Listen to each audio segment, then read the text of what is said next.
Well, last night the video cut out when I wasn't watching, and I kept going and it had stopped at 2.5 hours straight.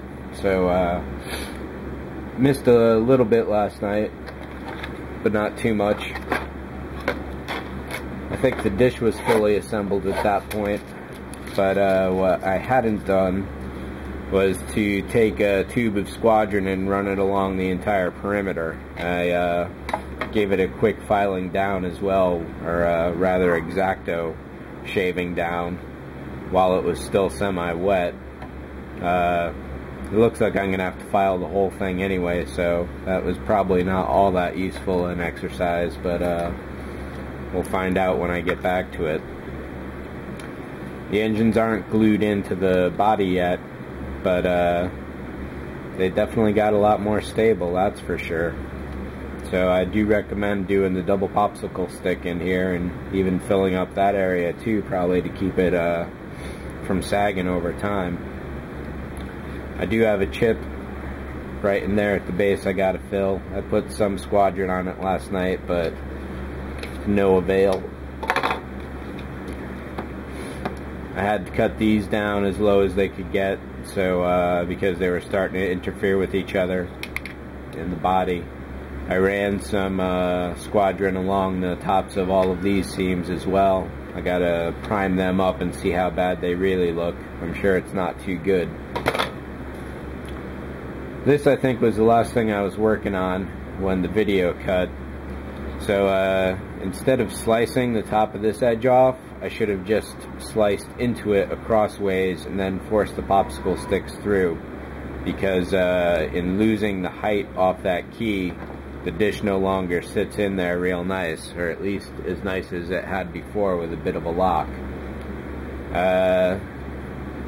This seam is still a problem down at the very end, but some of that needs to be sliced off to get evened up. I reinforced, that's not going to get anything of it probably.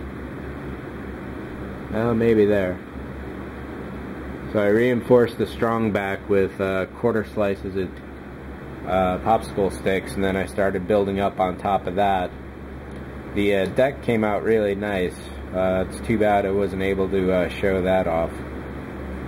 One thing I did learn is that on the inside, I had mentioned that you've got to bevel off the top so the plastic will sit nice and flush.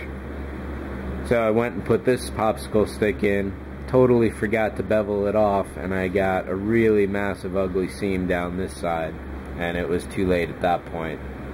So again, with the squadron, filled it up, and it looks like it's going to take several passes to get this filled back again.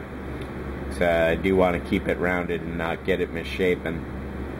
Up in here, this will need a bit of squadron, and that side's pretty good, but there's definitely a run along there.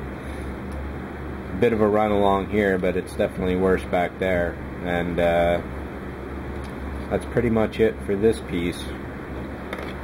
Considering how tight these fit, I was thinking maybe I'd just never glue them in, but we'll see about that. I suppose I will have to putty them down. And in those terms, there's a bit of a seam on the inside there.